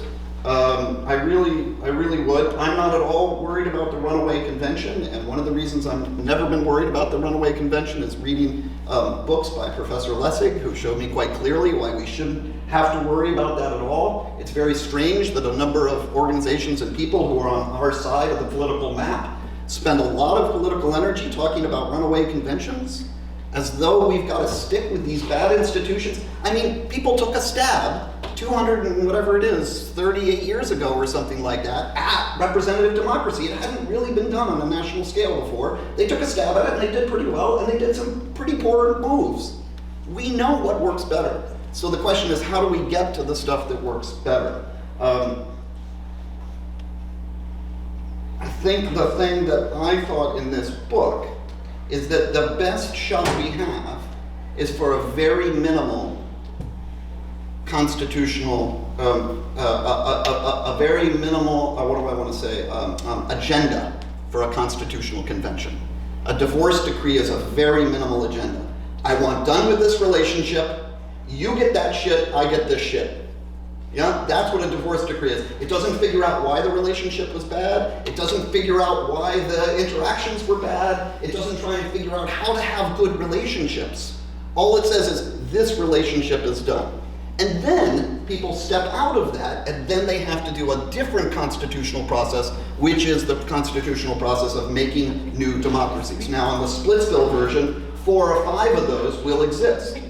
So, the thing that makes me think that the Article 5 process can be used is that state legislators, as Professor Stubbs said, have incentives that national legislators don't. National legislators have very strong incentives to keep the institutions that brought them to power and keep them in power. Right? They want to keep things as they are. Why? They don't want to change the rules. It's the rules that got them to power in the first place. Right? Mike Thompson doesn't want to change the rules, and neither does Hakeem Jeffries. Neither of them really want to change the rules. They have power in the system. But state legislators would have that possibility because, frankly, they would be bigger fishes on a smaller stage. And that gives them incentives for some of them to be these kinds of ugly political entrepreneurs of change. So here I think I'd have to understand better the set of steps that Professor Lessig was giving out, and I'm not sure I got them all right, but I do think, I don't think that a constitutional convention, given the numbers that we have, for actually ratifying anything that comes out of it, could be politically plausible. Now, there's a different question. Could we get something like an Article 5 process going and abandon it? Which is, in some ways, the analog of 1787. Just a little bit of geekery here for a second. The Articles of Confederation said, in order to change the Articles of Confederation, every single state has to agree to the changes. It was a unanimity requirement for the change. The new Constitution that was generated by the framers in that hot August in Philadelphia basically said, no, only 9 of 13 of these states have to ratify it. So they just changed the ratification requirements. Maybe that's that constitutional convention that's not an Article 5 convention that arises out of an Article 5 process. If we could go that way, I am so much more in favor of that than in Splitsville. So I think that's as much as I want to say right now. I think maybe more discussion is warranted on the details of that. Professor Fried, I think if I can just put this as bluntly as possible, says this: I've got high ideals and ugly politics. Yeah? So, the ugly politics are problematic for 2 different reasons, however. One is they're just straight up ugly politics, right? Schmittian, us versus them, we hate them, we want to get away from them, we hate Californians, we hate those Texans, we hate those Floridians, whatever it is, and then we hate them because they have those wacky, exotic, evil, despotic, horrible, all those sorts of words that Newt Gingrich said we were supposed to plug into our political language back in the 90s, unpatriotic, despicable, disgusting, deviant, et cetera, et cetera, et cetera. So all of that comes, and that is true. That's my mechanism for getting there. Why is that my mechanism for getting there? Because that's what our politics actually is. And representative democracies do work through representatives. I love citizens, but at the end of the day, we also elect representatives because we have 330 million citizens. And representative democracy is the politically feasible form of democracy in the world as we know it, with modern nation states that want to be feasible on the international stage. So we have to work with the politicians we have, and that's the politics we've got. And it seems to me that we could regionalize some of those animosities sufficiently to get to the divorce decree. That is ugly. The question is, and here's the big question, I think Professor Fried said this right at the end, the question for me is, you have to compare the likelihood of going on the Splitsville road to staying on the road we're on. Okay? So it's really important to have a baseline of comparison. I'm recommending ugly politics going forward to get us to divorce. Do we have ugly politics now? I think we surely do. More importantly, and this I just want to stress, from the social scientific evidence we have, there are two out of all the causal factors you could think that would lead to civil war or civil strife, two seem to be the best correlations. One, the move from either a stable democracy or a stable authoritarian regime into something in the middle, aka electoral authoritarianism. The move to what the political scientists call anocracy. That's what we're doing. We are sliding from a democracy to a non-democratic, but sort of like sham democracy system, where we have elections, but they're fake. Yeah? I mean, we already have a bunch of people who think they're fake. We actually had the most successful election in the whole history of American elections in 2020, but some people think they're fake, and soon they will make them actually fake. Yeah, they will make them not be important. One factor, the slide from democracy to anocracy, or the slide from stabilized democracy to something like electoral authoritarianism. The only other factor is factionalization. That is to say, the split up of people into groups who think that somehow their identity in that group means that whatever they get, everybody else must lose. If anybody else wins, they necessarily lose. So it is definitely an us versus them zero-sum game factionalization, usually around ethno-identity, religious identity, linguistic identity, racial identity. Did I say religious? Religious identity. It's usually these very strong identity characters. Once you get a breakup of not just the population, but officials who are representing them into that kind of factionalization, those are the two factors that predict for increased civil strife and probably civil war. And then look around. We're all red-blue. What do I want to say? I want to say this. There's two ways to solve conflicts. We have conflicts where we have to have shared rules, and we don't agree on those rules. It's very simple. There are certain areas of life we need to have shared rules, and all of us disagree about what those right rules are. And there's basically two ways to solve that. Violence or politics. Yeah? Then there's a number of different ways of doing politics. One way is democratic. There are other ways of doing politics. Then the question is, are we risking greater violence by going towards Splitsville, or are we risking greater violence and ungovernability and the loss of democracy on the trajectory we're on right now? One other thing that the social scientists of civil strife say is very, very important is the sense of hopelessness. When particular actors in a society believe that it's hopeless that they can get any kind of political change over a number of cycles, for instance, of elections, they think, not only am I in a faction, but that faction can never get what it wants through official politics. Then there are very strong incentives for violence. My idea is we're going to have ugly politics whether we do Splitsville or not. Splitsville, however, actually, after some of the rancor to get to national divorce, will relieve that hopelessness, because we can reboot political institutions for negotiating our differences. It will also, of course, relieve the pressure that we see strongly correlated of anocracy, because hopefully we'll have democracy, or maybe there will be one authoritarian state out of the 5, I don't know, but that's another stable political formation. Yeah, it's the anocracy ones, which are the unstable ones in the middle. And it's precisely that idea that actually Splitsville is, even though it looks ugly, is a pressure relief valve for the sense of hopelessness that gets people to get up their guns and not randomly shoot people, but get together politically to shoot people.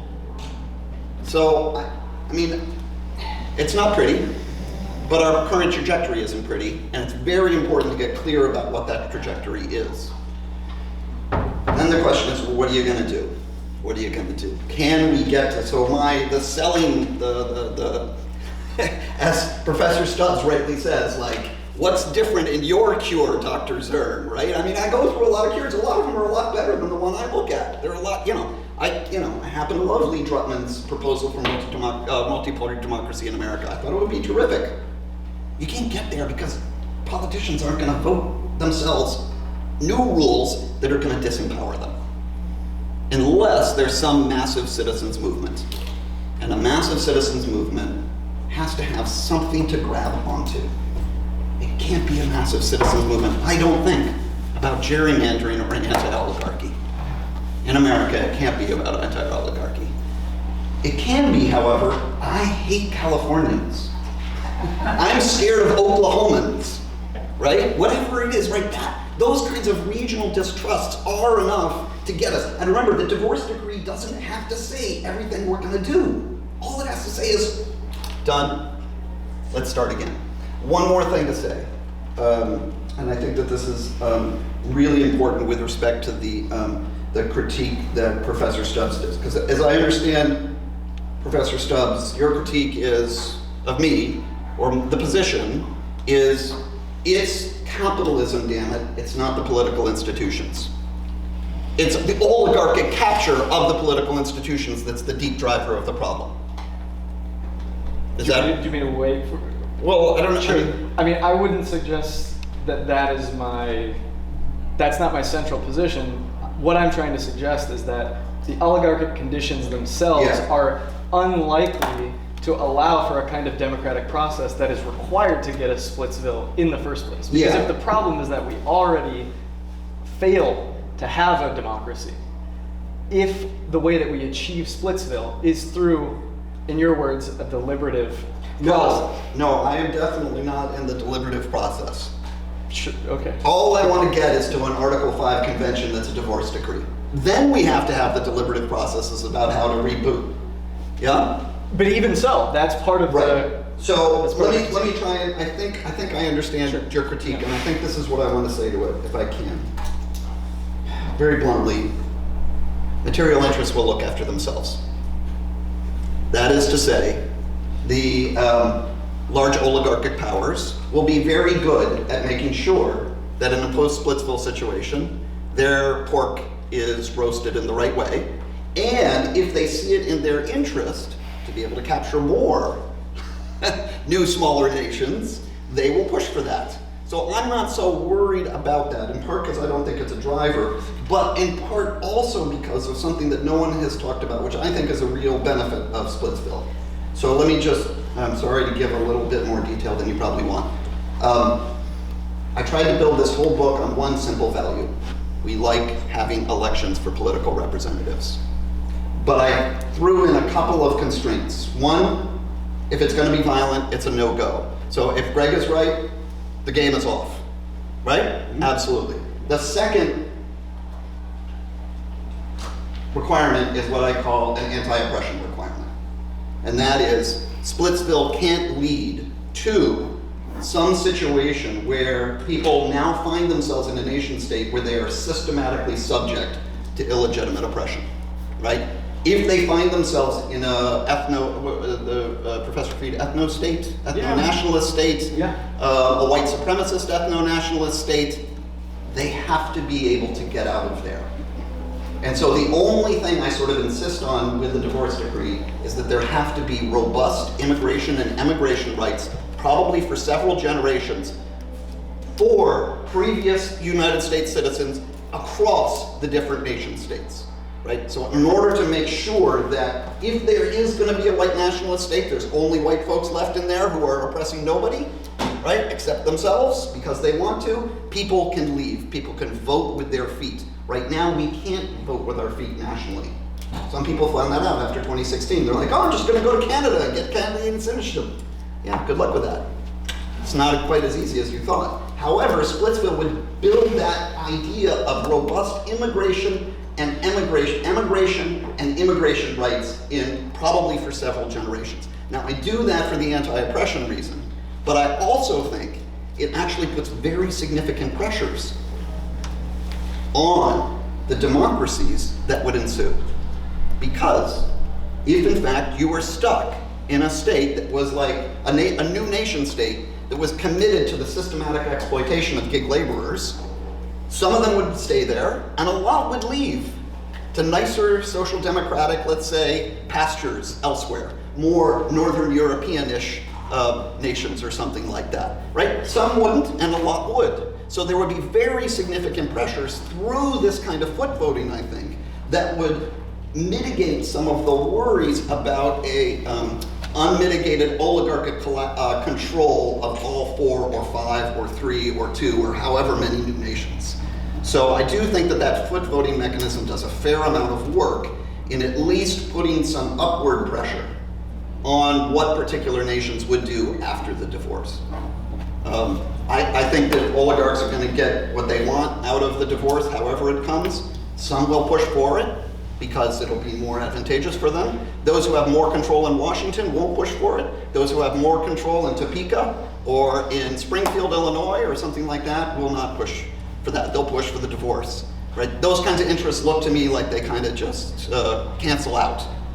Then the question is, will they capture all the new nation states? I kind of doubt it because of the foot voting. Okay, I think I said enough. So to get at least a conversation going.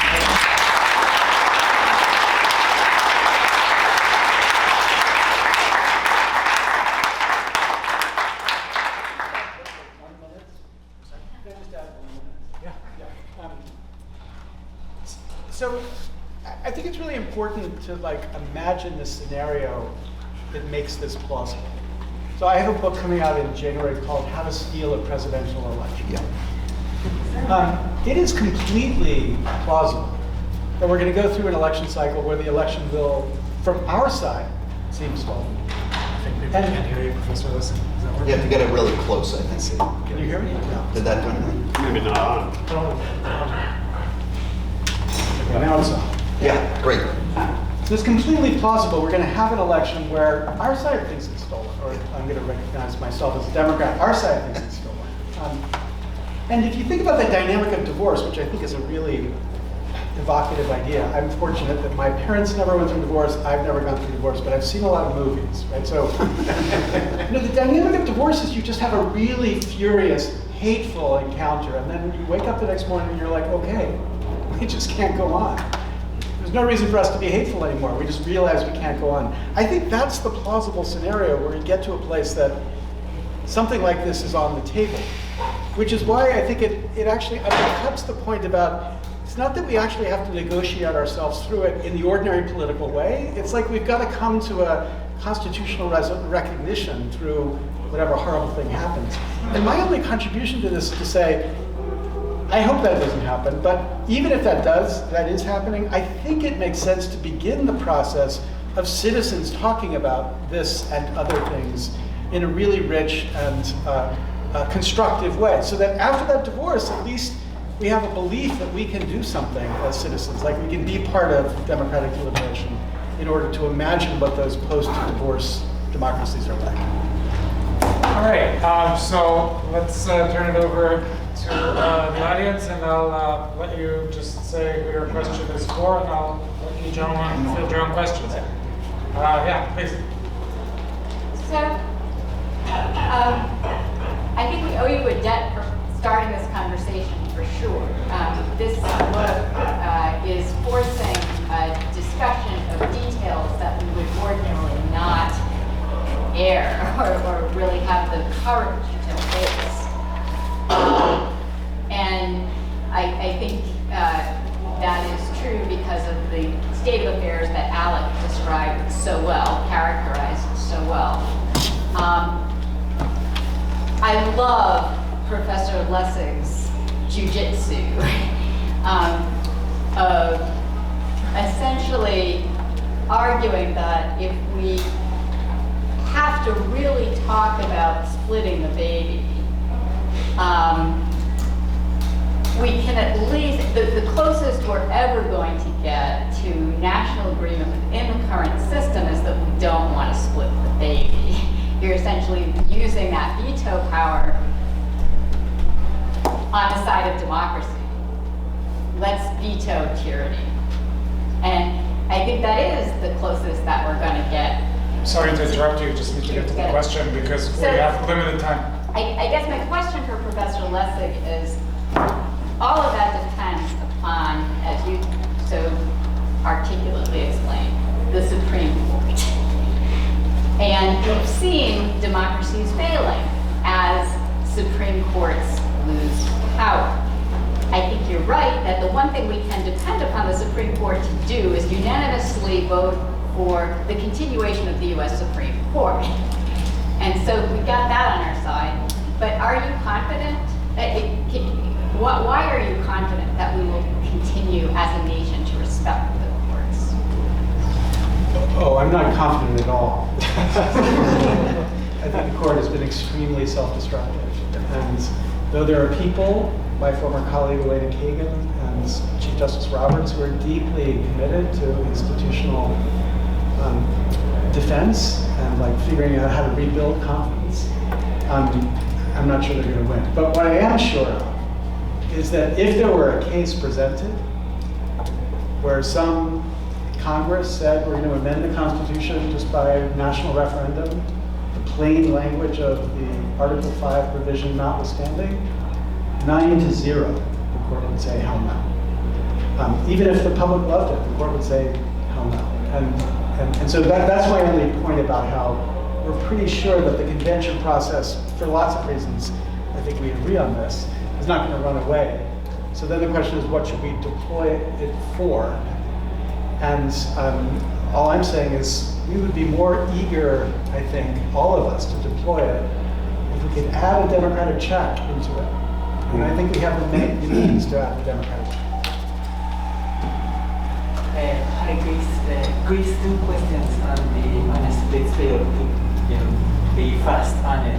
One is that, do you deal in the book at all with questions of decolonization, return of the land to indigenous peoples, the question of imperialism that was going to happen to Puerto Rico, Hawaii, are you going to give back half of Mexican territory that was big, like all of these things? Because it seems to me that then it's not just an argument about saving democracy, but you're also making an argument for a recodification of settler colonialism or for a recodification of imperialism of some sorts. And so that's question one. Question two, I do feel that I kind of want to take Alex Marxist and hear you say, why is it not the problem capitalism itself, like oligarchy, rather than just the political institutions that an oligarchic regime sort of can manipulate? And like, how is it that democracy doesn't have to first, like a very Marxist, vulgar Marxist, let's say, purely economic, how is it that we don't have first to struggle against the limitations of capitalism itself, that will not just reproduce this problem in the 5 different split situation, or the 2 or the 4, or what's that the question? Thanks a lot, Andres. I think that the split up process would be a perfect opportunity to deal with a fair number of our undealt with settler colonial problems, in particular territorial ones. We have 5 colonies, and we also have somewhere between 307 and 1,052 or something like that sovereign nations within our actual nation. So that nice map we see that looks all very clear and it's split up into 50 states actually is pockmarked all over the place with sovereign national territories. And it seems to me a perfect opportunity if, for instance, native tribes wanted to get together, have a bunch of the territory, it would be a perfect opportunity for them to get into that forced negotiation. I actually think it's actually crucial. It's also crucial to deal with the 5 colonies where we have subjects but not citizens, right? So both of those are just perfect opportunities to deal with sort of leftover territorial problems with settler colonialism. That's not gonna be a broader coming to terms with settler colonialism. I don't envision, and I didn't think about, and it would be a different project to think about, for instance, really serious land reparations. It's not the point of view of the project, so if you're looking for that kind of thing, you'll be disappointed. But there are a few places in the book where I do really try and think about at least how some of those legacies of that kind of territorial injustice could be rectified.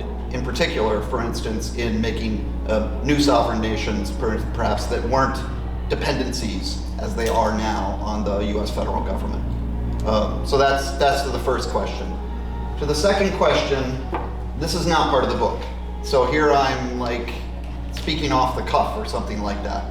I guess my idea is you don't deal with the problem of oligarchy first, because there are half-decent, consolidated constitutional democracies throughout the world who have done the good work of constantly battling against oligarchy and making their peace with oligarchy, yeah? Or making their peace with capitalism. So making the peace with capitalism and doing the kinds of regulation, the kinds of interventions, the kinds of limits that we need to do and that we've discovered we need to do over a while. So I'm not a full-blown, we have to overthrow capitalism first before we think about the institutions of government. When I look around the world, we're an outlier with our political institutions.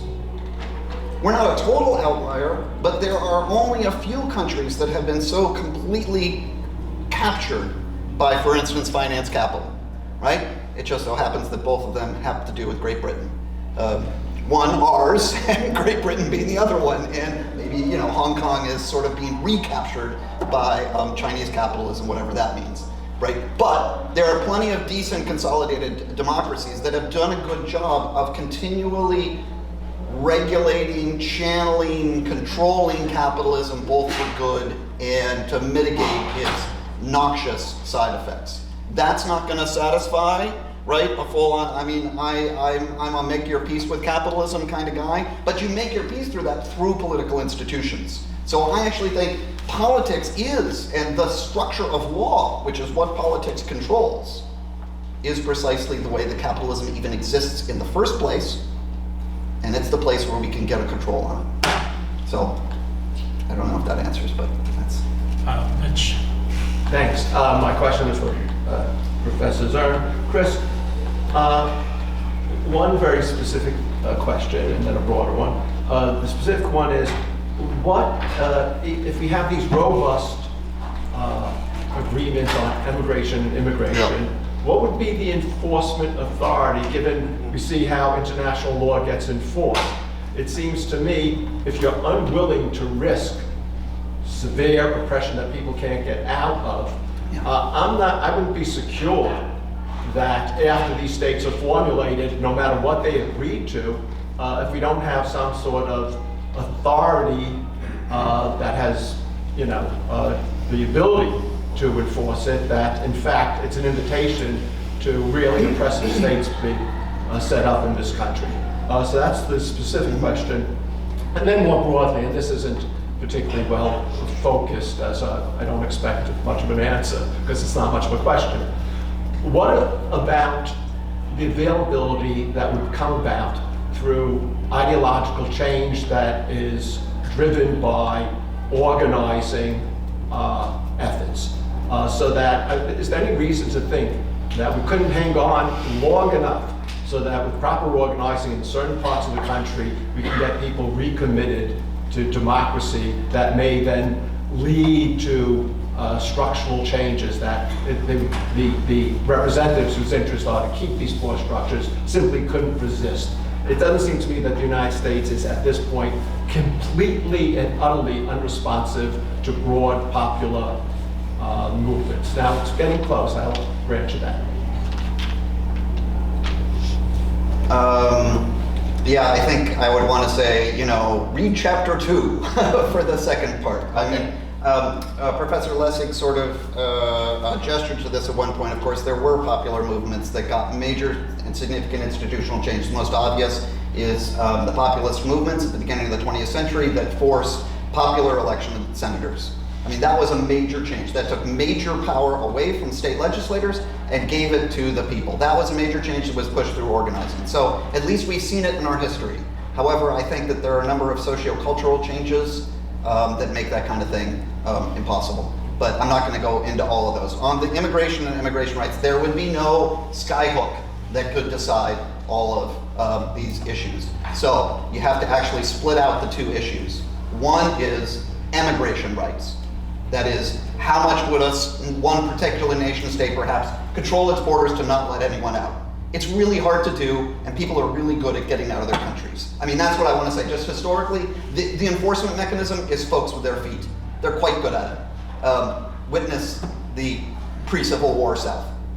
Folks were really pretty decent at getting out of there. Folks were pretty good at getting out of East Berlin, even with some of the best and most technologically advanced forms of control of the borders. There's also North Korea. Yes, North Korea is good, but North Korea is a little bit of an outlier. And you know, we're not exactly a population that's used to North Korea for the last 60 years. Okay, so then the problem is the immigration rights. Is there an enforcement mechanism to force a nation state to allow a citizen in? And here I say no, there is no Supreme Court over the thing, because it's not a question of international law, it's a treaty, basically, between these new nations. Now, one nation might say, no, we're not letting any citizens, we're not letting any pre-national citizens in. So they've got 4 other nations to go to.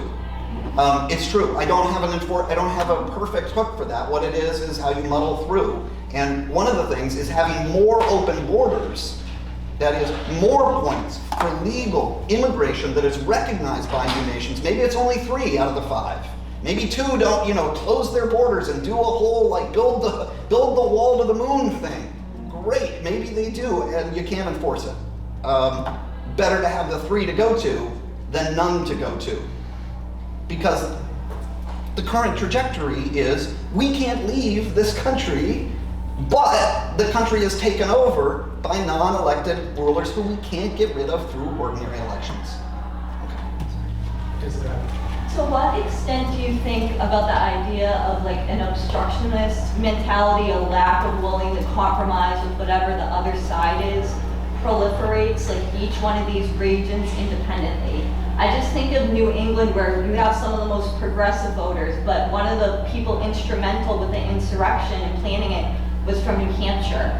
What do you think about the idea of, no matter how much we divide, no matter how big or small these regions are divided, this divisive mentality, even if we use regional animosity, what happens if you still see that divide within those debates, that no matter how big or small we draw these lines, people are still going to fight among themselves? How do we overcome that? I'm really, really thankful for this question, because it helps me with a thing that I say all the time, and I don't think we said at all on this panel today. The vision is not to cut up the nation into ditto head nations. The vision is not to overcome disagreement through new borders. Politics is precisely how we come to agreement even when we disagree. That's what politics is. It's not about getting everybody, when we all agree, we don't need politics. Yeah? We just do all the same thing. When we need to agree, but we disagree on the substance, we need politics. So the proposal is not to get rid of disagreement within the borders. It's not for ditto head nations. It's rather just better institutions to process the disagreement we're going to have. So we're going to have people who are red and yellow polka dotted and blue and purple and all these kinds of things in New Hampshire and in Massachusetts and in New England. And successful democracy uses that disagreement and processes it in a nonviolent way to come to temporary agreements on particular things that we need to agree about, where we still disagree about the content of the rules. So the proposal is definitely not to split it up into, that's why I hate the 2-nation solution.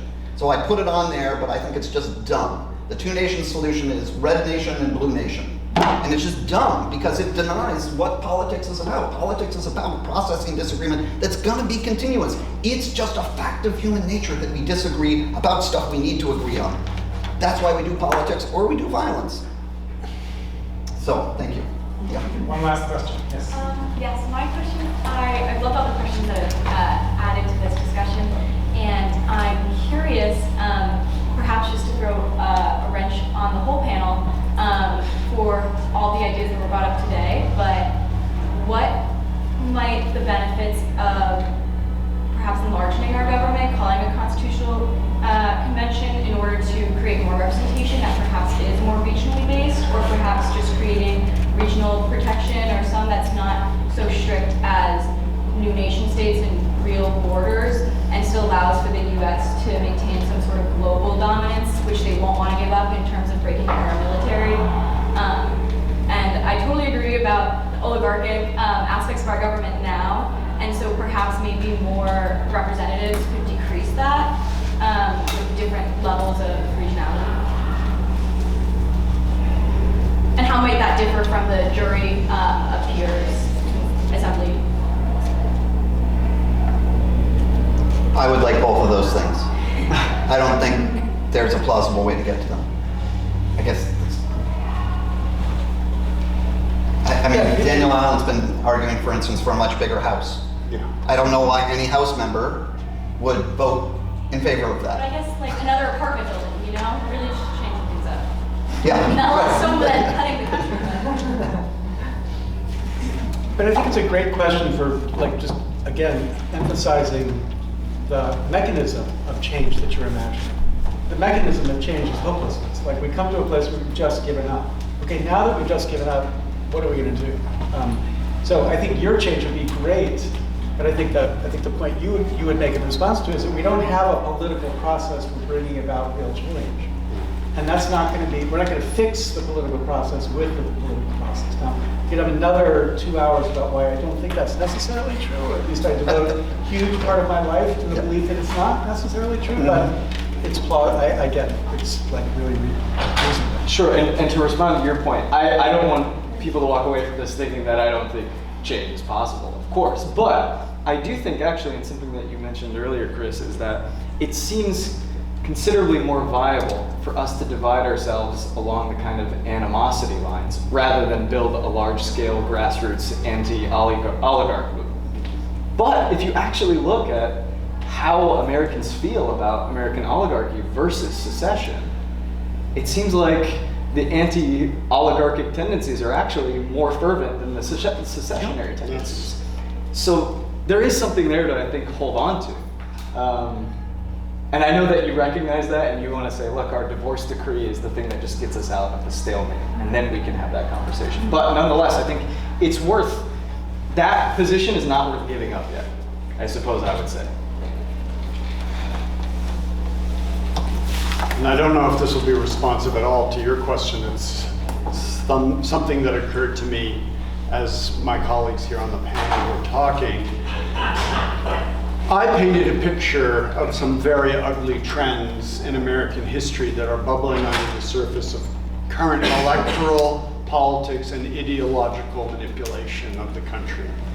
And in Chris's book, and I think you said it today, the great danger of violence comes where people in power feel that they're losing power. That's one of the situations in which that happens. And that's what we have been seeing since the passage of the Voting Rights Act on through the Southern strategy and now into the presidency of Donald Trump. There is a fear in white America that we are losing our power. And by we, I don't include myself, but yes. And I wonder if that is what I think psychologists call an extinction burst. And what that means is, as something is about to end, it throws all its energy into trying to claw back the change. But once it expends all that energy, it's really done. And I wonder if that's what we're going through, and therefore everything that Chris is describing may be an epiphenomenon that will change with your generation. With your generation. And that's why it is so important to do what Chris is asking us to do, what Larry has been working on as well, which is to rethink what it is you're going to do to make us a more perfect union. I don't buy that breaking us up is going to do that. I mean, obviously it wouldn't do that, but I think it will unleash the worst in our history. So it's up to your generation to overcome those dark strands that are in their extinction burst phase now. That's my hope. All right, on that note, we're out of time.